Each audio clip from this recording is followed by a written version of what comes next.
कठपुतली picture OTT platform पर आ चुकी है, तो अगर आपने उसे देखा है तो चलो इसके बारे में बात करते हैं। ये कहानी पारवनू, हिमाचल प्रदेश की एक जगह में स्थित है। सुबह का समय है और दो लोग मॉर्निंग वॉक के लिए निकले हैं। वो एक दूसरे से मिलते हैं और बात करते हैं। एक बोलता है कि इलेक्शन आ रहा है तो मानो क्राइम खत्म ही हो गया है, तो दूसरा बोलता है परवाणु में क्राइम था ही कब। तभी उनको प्लास्टिक में लिपटी हुई एक लाश मिलती है और पुलिस को बुलाया जाता है। एक लोकल न्यूज़ रिपोर्टर बताता है कि लाश 15 साल की जवान लड़की की है, जिसकी बड़ी क्रूरता से हत्या कर दी है। इस रिपोर्ट और लोगों के रिएक्शन से पता चल जाता जो भी कहना चाहते हैं, पर उस लड़की की बिगड़ी हुई शक्ल दिखाने की क्या आवश्यकता थी? ये हॉरर पिक्चर थोड़ी है। ये सीन ख़त्म हो जाता है। फिर हम देखते हैं एक व्यक्ति को न्यूज़पेपर का एक आर्टिकल काटते हुए। फिर से मैं ये बात दोहराना चाहता हूँ, बिगड़ी हुई शक्ल जिसको सामान्य लोग नहीं देख सकते, उसको नहीं दिखाना चाहिए। अब भले ही पिक्चर में दिखा दिया, लेकिन कोई भी वर्तमान पत्र उस चेहरे को अपने आर्टिकल्स में नहीं दिखाएगा। तो या तो ये करने का कुछ कहानी के रिलेटेड मतलब है, या फिर डायरेक्टर ने दिमाग नहीं लगाया है इस बारे में। तो ये व्यक्ति जो आर्टिकल काटता है वो अपनी दीवार पे चिपका देता है इसे, और इसके अलावा कई सारे आर्टिकल से पूरी दीवार भर दी है। और हमें पता चलता है कि हमारा जो मेन कैरेक्टर है अर्जुन सेठी, ये एक फिल्म मेकर है जिसने सीरियल किलर्स पर रिसर्च की है। वह लंदन का सिटीजन है और लंदन से ही उसने फिल्म मेकिंग सीखी है, और 7 साल से इन सीरियल किलर्स की मानसिकता को समझने की कोशिश कर रहा है ताकि वह एक अच्छी कहानी लिख सके। क्योंकि उसके पिताजी पुलिस में थे तो उसको अंदर की खबर भी मिलती थी। वह 36 साल का आदमी है जो एक BCom ऑनर्स ग्रेजुएट है। उसने क्रिमिनल साइकोलॉजी में डिप्लोमा भी कर रखा है और स्क्रिप्ट भी लिखी है फिल्म मेकिंग सीखने के बाद, जिसका नाम है पटियाला मर्डर फाइल्स। अर्जुन रह रहा है चंडीगढ़ में अपने दोस्त की जो जगह है उसको भाड़ी पर लेकर। वो अपने दोस्त के साथ 1-2 प्रोड्यूसर्स के पास जाता है अपनी स्टोरी पिच करने के लिए, जो प्रोड्यूसर्स को पसंद नहीं आता और वो चाहते कि जॉनर चेंज हो जाए। ये हर छोटे बड़े प्रोड्यूसर की प्रॉब्लम है। आप कितनी भी अच्छी कहानी बनाओ, उनको अच्छी भी लगे, लेकिन उसमें बस उन्हें कॉमेडी या फिर रोमांस घुसाना होता है। एंड एज अ राइटर ये सुनकर बहुत दर्द होता है। इसलिए जब लोग पूछते हैं कि कहानी ख़राब है, ये इसलिए कहानी ख़राब है क्योंकि जिनको बस बिजनेस करना आता है वो बस चाहते हैं कि ऐसा कुछ हो पिक्चर में जिससे उनकी कमाई हो। इसमें कोई गलत बात नहीं है, लेकिन इससे राइटर की लिखी हुई ओरिजिनल कहानी बिगड़ जाती है। फिर हम देखते हैं अपने हीरो को कसौली जाते हुए रक्षाबंधन के लिए। वहाँ पर उसकी बहन रहती है जिसकी शादी हो रखी है और उसकी एक जवान बेटी भी है। तो दोनों पति पत्नी अर्जुन को मनाने की कोशिश करते हैं कि पुलिस में जॉब ले ले, क्योंकि उनके पिताजी पुलिस में थे और उनका देहांत हो चुका है। इसका मतलब है कि उसे उनकी जगह पर काम मिल जाएगा, बस कुछ एग्ज़ाम और फिज़िकल देना पड़ेगा। और क्योंकि उसकी उम्र भी बढ़ती जा रही है तो फिर ये आखिरी मौका हो सकता है एक पुलिस में अच्छी नौकरी मिलने के लिए। वो मान ही जाता है, लेकिन उसके दोस्त का फ़ोन आ जाता है कि एक प्रोड्यूसर को कहानी अच्छी लगी और वो उसको बनाने के लिए मान गया। इसलिए वह झट से चंडीगढ़ वापस आ जाता है। ये भी होता है फिल्म इंडस्ट्री में स्ट्रगलिंग लोगों के साथ। क्योंकि आपको फिल्म बनाने नहीं मिल रहा है तो आप प्रोफेशन बदलने ही वाले होते हो कि एक कोई अपॉर्चुनिटी मिल जाती है। इसके आगे देखने से पहले ही मैं गारंटी के साथ कह सकता हूँ कि ये लड़का जाएगा वहाँ पे प्रोड्यूसर के पास। प्रोड्यूसर पहले तो बड़े बड़े वादे करेगा, लेकिन अंत में धोखा दे देगा। ये भी होता है। तो अच्छी कहानियाँ और अच्छे राइटर कितने भी हो भारत में, बनेंगे तो बस रीमेक ही। तो ये प्रोड्यूसर भी एक अपनी शर्त रख देता है कि एंड में किलर पकड़ा नहीं जाएगा, ताकि आगे सीक्वल बना सके और पैसा कमा सके। अगर ये वाली चल जाती है तो ये समझ में आता है, लेकिन राइटर डटा हुआ है कि नहीं, किलर पकड़ा जाएगा। ये तो चलो नॉर्मल सी बात है, लेकिन मेरा मानना है कि ये एक सेटअप है। हर सीरियल किलर की कहानी ऐसी ही होती है। पूरी पिक्चर में बस एक ही सवाल है, क्या वो किलर पकड़ा जाएगा। देखते हैं इस पिक्चर में क्या होता है। ट्रेलर से हमें पता है कि अर्जुन आखिरकार पुलिस बन जाता है और यहाँ पे पर्सनल स्टेक्स भी है, क्योंकि हमने शुरुआत में ही देखा है कि जो लाश मिली थी एक जवान लड़की की मिली थी और इस अर्जुन की जो बहन है उसकी भी जो बेटी है वो लगभग उसी एज की है। तो चलो फिर से कहानी पर आते हैं। तो हम जानते तो है कि अर्जुन सेठ ही हीरो है, लेकिन वो अच्छा है या बुरा है ये कैसे पता चलेगा। वो एक सीन से पता चल जाता है जब एक प्रेग्नेंट औरत की शू की लेस निकल आती है तो ये आदमी उसकी लेस बांध देता है और लड़की उसको देख के मुस्कुरा देती है कि भाई ये अच्छा लड़का है। इसमें प्रॉब्लम यह है कि अगर लड़की पेट से है और वह झुक नहीं सकती तो जहाँ से वो आई वहाँ पर लेस किसने बांधे। चलो वो भी छोड़ो, अगर पता है तकलीफ होगी तो वो लेस वाले शूज़ पहनेगी ही क्यों। अच्छा छोड़ो, चलो आगे बढ़ जाते हैं। तो अर्जुन पुलिस में भर्ती होने के लिए तैयार हो जाता है और हम झट से देखते हैं कि वो हर चीज़ में अव्वल है। देखते ही देखते वो रिटन टेस्ट देता है, फिजिकल करता है और पुलिस में भर्ती भी हो जाता है। इस पर मेरा सामान्य प्रश्न है कि जो व्यक्ति ने अपने जीवन में कॉमर्स में बैचलर्स किया है, फिर साइकोलॉजी में डिप्लोमा किया है और फिल्म मेकिंग की है बस राइटर डायरेक्टर बनने के लिए, तो ये व्यक्ति इतना फिट क्यों है? सिर्फ अक्षय कुमार है इसलिए? ये किसी भी एंगल से सही नहीं लगता।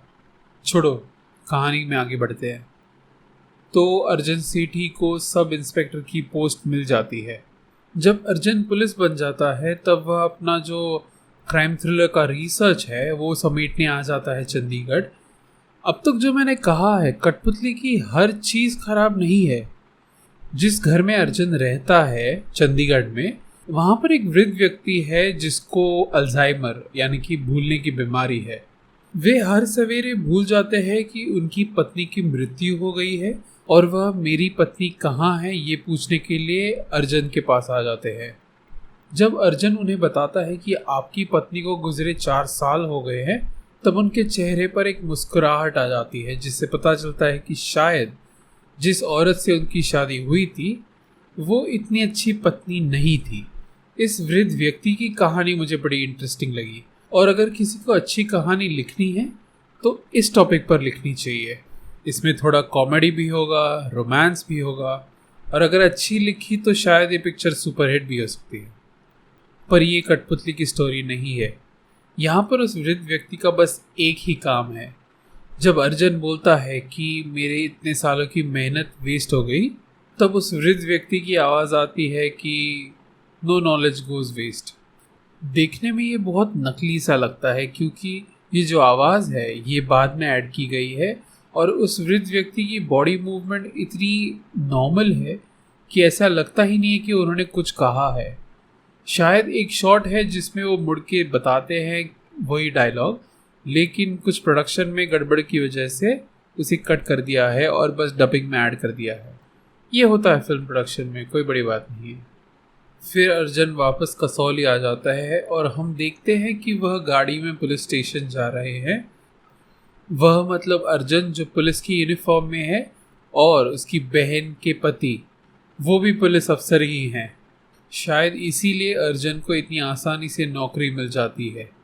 यहाँ पर एक अच्छी बात होती है कि जो जीजा जी है वह अर्जुन को समझाते हैं कि भले ही तुम ऑफिसर के रैंक पे आए हो पर तुम्हारा एक्सपीरियंस एक सिपाही के बराबर है, तो हीरो बनने की कोशिश मत करो। पर हम सब जानते हैं कि हीरो तो हीरो है, भले ही वो कुछ ना जानता हो, एक्सपीरियंस ना हो, लेकिन जब आवश्यकता होगी तो वह सब कुछ कर पाएगा।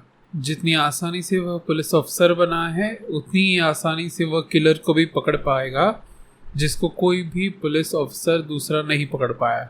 तो वे दोनों पुलिस स्टेशन आ जाते हैं, गाड़ी पार्क करके पुलिस स्टेशन में घुस जाते हैं। वहाँ पर उनकी मुलाकात होती है गुलेरिया नाम के एक पुलिस अफसर से, जो एक ही नज़र में अपने हीरो को देखकर तारीफों के पुल बांधने लगता है। इसके बाद जो जीजू है वो काफ़ी सारे पुलिस के टेक्निकल टर्म्स बोलता है, जैसे एनसी रजिस्टर। यहाँ पर एनसी का मतलब नॉन कॉग्निजेबल ऑफेंसेस हो सकता है। इनको कहा है कि category of offences as per criminal procedure code CRPC in which police can neither register the FIR nor can investigate or effect arrest without the express permission or directions from the court. SI जो अर्जन का designation है उसका मतलब है sub inspector.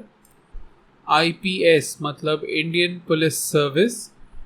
IPS officer जिनको बनने के लिए कठिन परीक्षाएं देनी पड़ती हैं, जिनको कहते हैं सिविल सर्विसेज एग्जामिनेशन, और उनको कंडक्ट किया जाता है UPSC द्वारा, जो है यूनियन पब्लिक सर्विसेज कमीशन. अर्जन जो कि सब इंस्पेक्टर है, उसके कंधे पर 2 स्टार होते हैं. ACP यानी कि असिस्टेंट कमिश्नर ऑफ पुलिस या फिर DSP deputy superintendent of police, इनके कंधे पर 3 स्टार होते हैं. अगर वे IPS ऑफिसर है तो उनके कंधे पर अलग से IPS लिखा रहता है. जो दलेरिया है, क्योंकि उसके कंधे पर कोई स्टार नहीं है, इसका मतलब कि वह एक पुलिस कांस्टेबल है. सबसे निचला पर महत्वपूर्ण रैंक. इसके बाद वे गलेरिया को बोलते हैं अर्जन को कुछ चीज़ें सिखाने के लिए, जैसे station diary. Station diary consists of a set of records maintained at police station that contain information of importance to the running of the police station. Basically, जब कोई नया इंस्पेक्टर या सब इंस्पेक्टर आता है तो इनको जो भी महत्वपूर्ण जानकारी चाहिए होती है पुलिस स्टेशन के बारे में, वो उन्हें इसमें मिलती है. ऑफिसर्स लिस्ट तो बस एक लिस्ट होगी पुलिस वालों के नामों की जो भी यहाँ पर काम करते हैं. और ACP सिस्टम, इसके बारे में कुछ खास मिला नहीं, अगर मिले तो आगे बताऊंगा. अच्छा, तो जीजू ये भी बोलते हैं कि जब SHO मैडम आए तो उनको मिला देना. SHO मतलब स्टेशन हाउस ऑफिसर. वे इस पुलिस स्टेशन को चलाती हैं और उनकी रैंक सब इंस्पेक्टर के ऊपर होती है पर DSP के नीचे. पता नहीं क्यों जैसे ही SHO मैडम कहा तब मेरे दिमाग में आया कि ये जो SHO है वो हो सकता है कि वह इस पिक्चर की हीरोइन है. देखते. ये सब समझाने के बाद जीजा जी फिर से उसको अलग ले जाते हैं और बताते हैं कि बस मुंडी हिला के ऑर्डर्स फॉलो करने हैं. इसको दोहराया, इसका मतलब ये है कि ये हीरो जो है पक्का इस नियम को तोड़ेगा. इसके बाद अर्जन पुलिस स्टेशन के एक दूसरे हिस्से में जाता है जहाँ पर एक दूसरा SI एक चोर को बड़ी बेरहमी से पीट रहा है उससे कन्फेशन निकलवाने के लिए. जब वो अर्जन को देखता है तब वह ये काम अर्जन को सौंपा देता है. भले ही इस चोर का केस अर्जन के अंडर ना हो नियमों के हिसाब से, वह अर्जन को बोलता है कि इस चोर को अनऑफिशियली मार मार के उससे कन्फेशन निकलवाने के लिए. ये एक अपॉर्चुनिटी है दिखाने के लिए कि अर्जन कैसे काबिल पुलिस अफसर है, लेकिन उसका तरीका थोड़ा अलग है. देखते हैं क्या होता है. जैसा कि मैंने कहा था, जब जीजू और वो खड़ूस इंस्पेक्टर जाते हैं इंटरोगेशन रूम में, तब देखते हैं कि अर्जन ने इसको खुला छोड़ रखा है चोर को, और एक कहानी सुना रहा है एक क्राइम वाली. ये देखकर वो खड़ूस पुलिस अफसर परेशान हो जाता है और अर्जन को स्टेशनरी मेंटेनेंस में डाल देता है. स्टेशनरी मेंटेनेंस मतलब जस्ट जो भी सामान पड़ा हुआ है पुलिस स्टेशन में उसको ठीक ठाक करना. जीजू उसको समझाने की कोशिश करता है कि ये ग्रेड A क्रिमिनल है, अगर इसको छोड़ दिया तो वो भाग जाएगा. बेसिकली क्या होता है कि हर क्राइम का ग्रेड होता है और जिसका ज़्यादा ग्रेड उतनी स्ट्रिक्ट पनिशमेंट मिलती है क्रिमिनल को.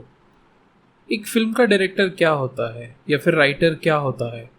कहानी बताने वाला, मतलब स्टोरी टेलर. ये होती है स्टोरी की पावर.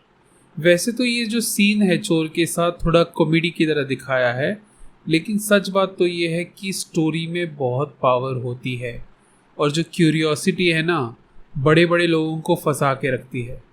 जैसे अरेबियन नाइट्स की कहानी, जिसमें एक राजा था जो हर दिन एक लड़की से शादी करता था और उसके साथ रात बिताकर अगले दिन उसे मार डालता था.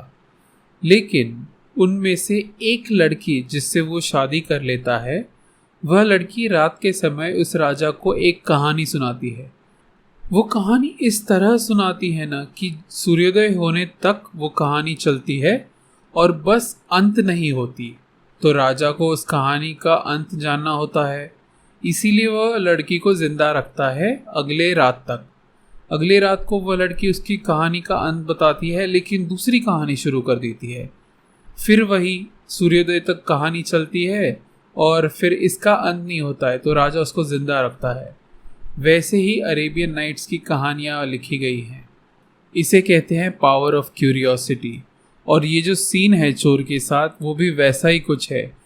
चोर भले ही कितनी भी भागने की इच्छा रखता हो, लेकिन जो भी कहानी शुरू की है अगर वो अच्छी है तो उसका अंत जाने बगैर जाना उसके लिए असंभव है। इसके बाद जीजू बोलता है, भाई उतार दे ये भूत, किसी काम नहीं आने वाला है। फिल्म मेकिंग के बारे में ये एक कॉन्ट्रडिक्शन है जो वह वृद्ध व्यक्ति बोलता है कि नो नॉलेज गोज वेस्ट, कोई भी ज्ञान व्यर्थ नहीं जाता।